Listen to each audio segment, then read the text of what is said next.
Welcome back, everyone, to another episode where Manga and I share our perspectives and thoughts and tips and best strategies for candidates in the market from a recruiter perspective. Today's topic is something that is close to heart to me, which is around building relationships. For those of people who have listened to me in the past and have worked with me, know I'm really big at building relationships, not burning bridges, and just really creating a network of people that can, be helpful for you in your career and vice versa. So the topic today is really around, the professional response to a recruiter reaching out to you. And the key here is a response. So no response is not acceptable in my world. I know we're very busy as professionals, but I guess I should break it down into two different parts. So one, if you are an active job seeker, absolutely you should do your best to respond to every message that comes your way from a recruiter.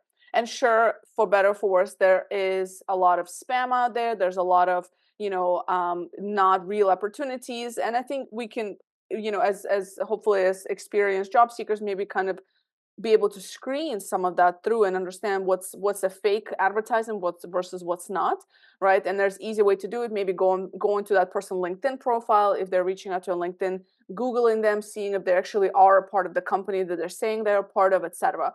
So I think that is just like a little screen that everybody can do. But then, for a lot of companies that are going to be reaching out to you, these are real recruiters, real opportunities behind that message. So whether you're interested in that opportunity or not, or for example, you see a title and you're like, that is not really my title. I see a lot of candidates kind of going and saying, well, this person is not really interested in me because they're not reaching out about my experience. Well, yeah, that might be true. You might have been one of the many people they've reached out, and one might have slipped through the cracks and they messaged somebody who doesn't exactly fit the profile. And that happens, especially if the companies are using some kind of automation tools to send out these messages, right? It's rare, but they do that. But I want you to consider a different lens. Even if you have somebody reaching out, and it might not be for the opportunity that you are a great fit for, or even like close to what you're doing, you can look at that profile and see what company they're working for, because this could be an opportunity to introduce yourself to a recruiter and say, hey, listen, that's not really my expertise, but I do have expertise in X, Y, and Z. If I see that you're also hiring in your company for this, I'd be happy to chat about this opportunity. So not just dismissing, the message of the recruiter, but looking at, is there an opportunity that they actually could discuss with me? So I think taking that step, because it's very hard to establish connections with recruiters in many cases if you're the one reaching out. So I think if you're already on their radar for whatever reason, this is one way in. It's obviously, it's not pleasant if people reaching out to you for things that you're not, that's not up your line of work. But nonetheless, looking for the opportunity in every interaction is the mindset that I'd recommend to have.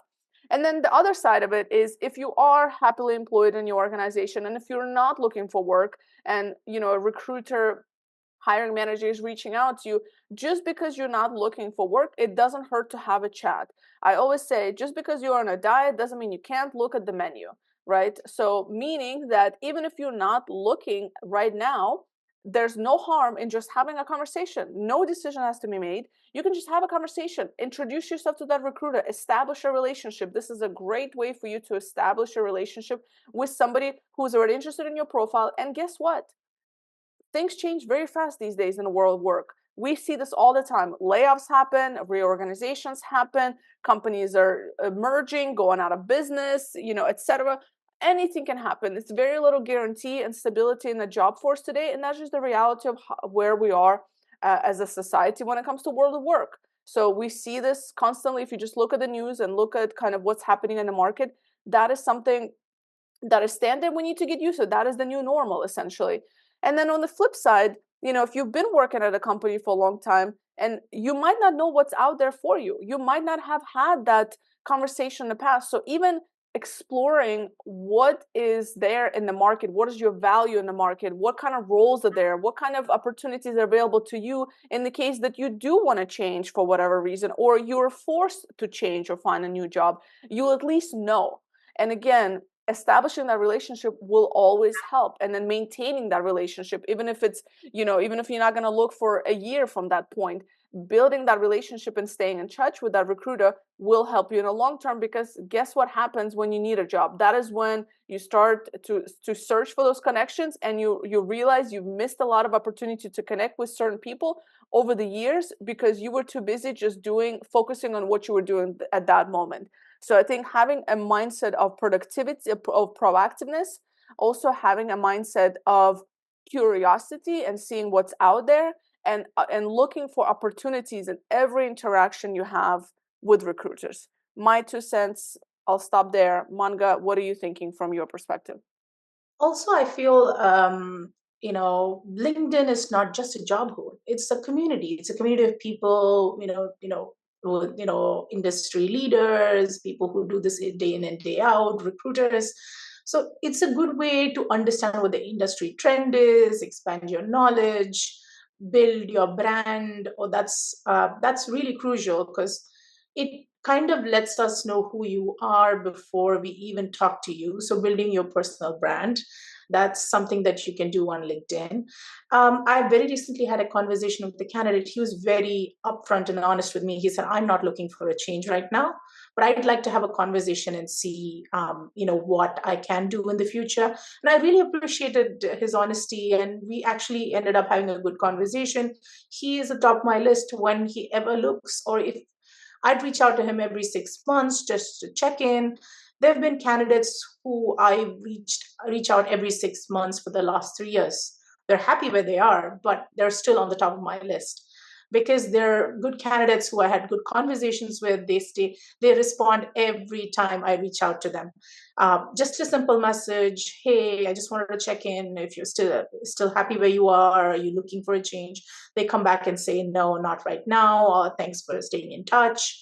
So that kind of keeps the conversation going. I always know where they are in the market, so I am not wasting my time on them. So I feel, just a simple no thanks, it saves a lot of my time as well, because I'm not chasing you down. Otherwise, I'm trying different ways to catch your attention. I'm emailing you, calling you, leaving messages. I don't want to do all that and get in your way of your regular workday as well. So just a simple message, no thanks, or maybe in another 6 months, would put you on our radar. We'll come back to you in 6 months. We'll reach out to you when oh, you forgot about that one person who reached out to you 6 months ago. I'll reach out. That's my job. So I'll reach out to Mm. you then. So that really helps, just getting back to a recruiter, other than, not hurting our feelings. I think it just makes you a better person in our eye. And, we just remember talking to people day in and day out. We still remember all the kindness that we receive sometimes. Absolutely. I think just, being courteous of one another is the key here. And another thing as you're speaking that comes up is you might not be looking for a job, but you might know somebody who you can recommend as Right. well. So don't just do it for yourself, do it for your people in your network. I mean, how grateful can one be if somebody's like, hey, you know what? I talked to this recruiter. I'm not looking, but I think you'd be a great fit. And I don't know about you, Manga, but I know a handful of people all the time in my life and my network that are looking for work continuous. Like there's always somebody that is looking for work that you can recommend and help that person and transform. And I think just taking this human approach and this just courtesy, professional and human courtesy is something that is sometimes that alone is enough, honestly, in my eyes. So Yeah. just Not just looking at that, it from that. you could also benefit from that because a lot of companies offer like referral bonus. Even if you're not Yeah. part of the company, a lot of companies offer you a little bit, just for sending a candidate their way. So if that's something that you feel, you could do that for a friend but also make some money out of it. So always respond to any message you get, just so we understand where you are in your career, and if there's any way we can help you, we'll be happy to do that. Excellent. Well, until next time.